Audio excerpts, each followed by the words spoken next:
What's up? Dans cette vidéo, j'aimerais te donner mon point de vue à propos des rencontres au travail. Donc, les rencontres dans une optique romantique ou peut-être même amoureux faites au travail. Est-ce que c'est une bonne idée? Est-ce que c'est une mauvaise idée? Donc, je vais pouvoir te donner mon avis d'expert sur ça. Maintenant, avant que je te donne un peu certaines pistes de réflexion, des pistes de solutions vis-à-vis de ça, je vais lire la question que j'ai reçue de la part d'un de mes abonnés, puis ensuite, je vais pouvoir te donner quelques réponses. Donc, la question va comme suit. Bonjour William, j'espère que tu vas bien. J'aimerais avoir ton point de vue. Lorsque j'étais dans la vingtaine, j'ai eu une mauvaise histoire avec une collègue de travail. Rien de grave, mais pas très agréable lors de la rupture. Présentement, une autre collègue ayant un certain potentiel sérieux est très intéressée. Elle non plus n'est pas directement dans mon milieu de travail. Là, je ne sais pas pourquoi il a dit non plus, là, mais en tout cas, juste pour dire c'était pas prêt dans son milieu de travail. Mais hiérarchiquement, je suis en haut d'elle et elle doit rendre des comptes à ses patrons. Bien sûr, j'ai ma mauvaise histoire en tête, alors je montre que je ne suis pas trop intéressé. Pour elle, mon comportement la motive doublement, je crois. Quel est ton point de vue dans ce genre de situation sensible? Donc voilà. Ça, c'est ça la question. Puis ça amène déjà des thèmes qui ressemblent à ce que je voulais parler aujourd'hui, en général sur le thème des rencontres au travail. Donc, on va tout de suite répondre à la question. Je vais y répondre vraiment généralement, puis ensuite, ça va adresser beaucoup des points qui sont dans la question que j'ai reçue.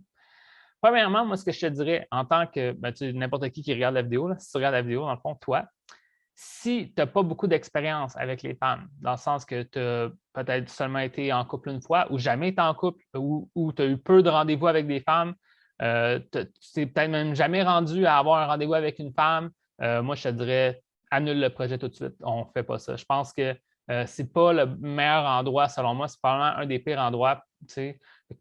Le cercle d'amis super rapproché et le travail, c'est deux endroits que quand tu t'en viens plus dans un niveau où est-ce que tu es à l'aise à avoir des rencontres, puis à faire avancer les choses, puis à bien faire les choses, ça peut être quelque chose que tu peux faire. Mais si tu es à tes tout débuts, je ne crois pas que c'est là que tu devrais aller faire de nouvelles rencontres. Souvent, c'est ça qui va arriver, qu'à un moment donné, sûrement la relation ne va pas aller où est-ce que tu veux aller. Puis là, après, tu vas avoir des remords de toujours recroiser la même personne. Puis, ça ne va pas faire un bon climat au travail. Ça peut même faire que justement tu changes d'emploi ou que tu perdes ton emploi à cause du drame que ça peut créer, etc. Là, évidemment, il ne faut pas faire des scénarios catastrophiques, mais qu'est-ce que je peux te dire, c'est si tu es quelqu'un qui a peu d'expérience avec les femmes, je te dirais de peut-être pas aborder au travail. Ça revient encore à quelque chose que je parle beaucoup dans certaines vidéos que j'ai sorties récemment, répondre à des questions. C'est la mentalité de rareté ou la mentalité d'abondance. Si dans une mentalité de rareté, c'est ça, c'est la seule femme que tu croises, donc c'est elle qui pourrait être ta copine, c'est elle qui pourrait avoir un intérêt romantique pour toi. Là, tu mets tous tes efforts dans cette rencontre-là parce que c'est la seule femme que tu côtoies, mais il y en a plein d'autres femmes célibataires qui sont ouvertes à te rencontrer, qui sont sûrement des meilleurs matchs que toi. Donc, moi, je te dirais, première affaire, c'est juste questionne-toi sur est-ce que vous entendez tellement bien pour vrai ou c'est juste le fait que vous avez une familiarité parce que vous vous croisez souvent au travail, etc. Donc, ça, c'est la première chose. Si tu as peu d'expérience, en général, de ne pas tout de suite te lancer dans des rencontres au travail. Maintenant, je vais t'expliquer un peu, disons qu'on rentre dans un territoire plus peut-être intermédiaire. Au niveau des rencontres au travail, il y a comme deux gros enjeux. Le premier enjeu, c'est le fait de recroiser cette personne-là. Donc, ce que ça veut dire, c'est le but des rencontres romantiques ou amoureuses, c'est pas que ça marche pas. Le but, c'est que ça irait bien, puis tout va bien, puis peut-être même tu te rendrais à une belle relation long terme, puis etc. C'est ça qu'on veut. Mais en même temps, il faut être réaliste que c'est pas tout le temps ça que ça peut mener, des rencontres. Puis même si, exemple, tu vois une femme, tu la fréquentes pendant quelques mois, finalement, c'était pas tant un bon match, finalement, parfait, on continue de notre côté. Mais ça, le fait que ça se peut que ça ne marche pas, finalement, quand tu as un manque d'expérience, là, tu vas te sentir mal de recroiser cette personne-là. Cette personne-là va se sentir mal de te recroiser.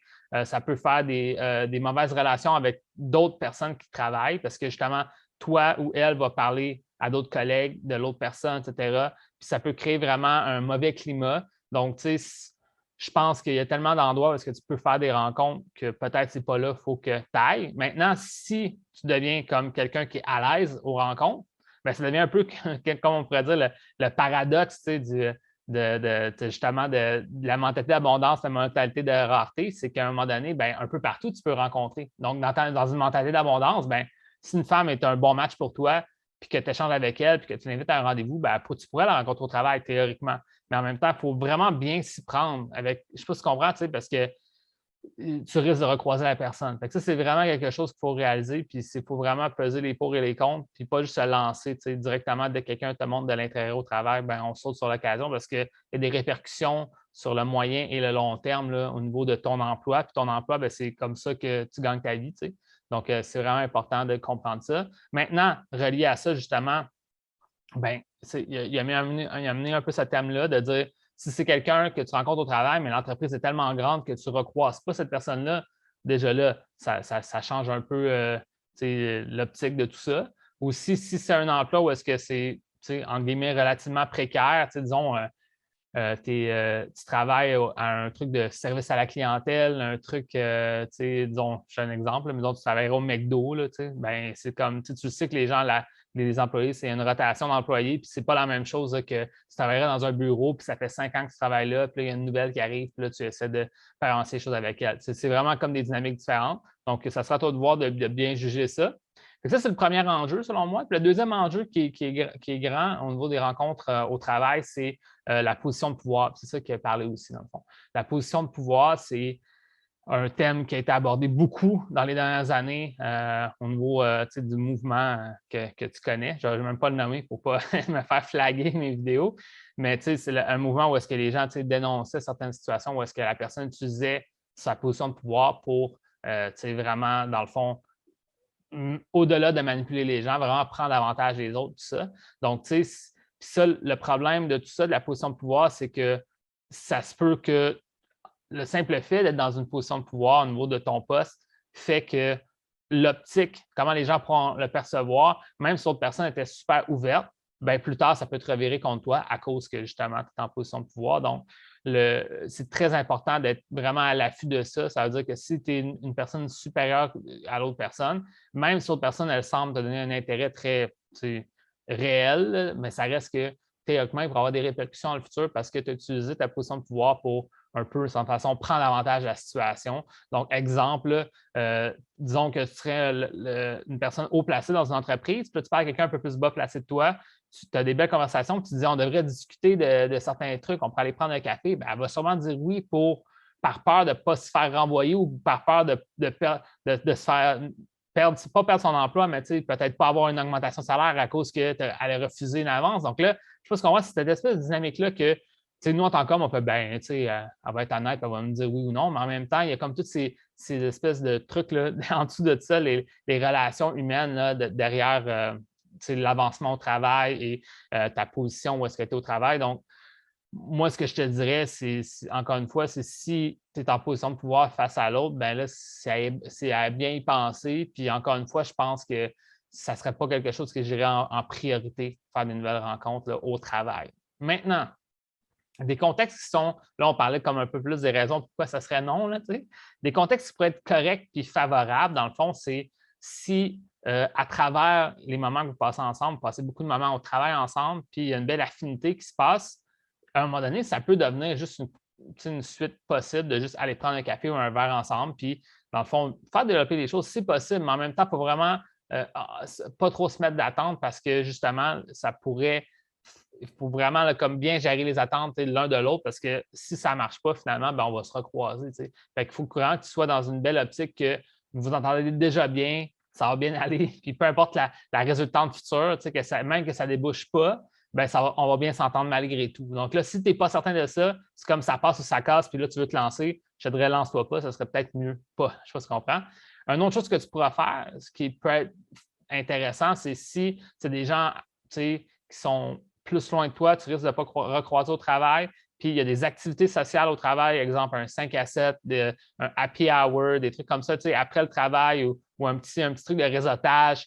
Tu peux te présenter, jaser aux gens, puis peut-être qu'à cette femme-là, tu lui jases, puis finalement, vous entendez bien. Puis là, tu lui parles de se rencontrer à l'extérieur du travail. Ça pourrait être quelque chose qui pourrait exister ou fonctionner. Puis, dans le meilleur des cas, ça serait que s'il y a des trucs un peu comme des activités sociales du travail à l'extérieur du travail, exemple, aller prendre un verre, mais ce n'est même pas au travail, c'est ailleurs, ou aller faire une activité, puis c'est à l'extérieur du travail, bien là, déjà là encore, c'est encore mieux parce que tu es vraiment à l'extérieur du contexte du travail. Même si c'est avec des collègues de travail, tu es déjà plus à l'extérieur. Puis là, ça sera à toi de voir où est-ce que tu t'enlignes avec ça. Mais tout ça pour dire que moi, personnellement, en tant qu'expert qui aide les hommes, souvent les hommes qui viennent me parler de situation au travail, c'est des hommes que ça fait des années qu'ils n'ont pas eu de gens qui n'ont pas eu de rencontre, ils n'ont pas essayé d'aborder les femmes. Puis là, maintenant, le simple fait d'interagir avec des gens et des gens peut-être qui ont l'air réceptifs à eux.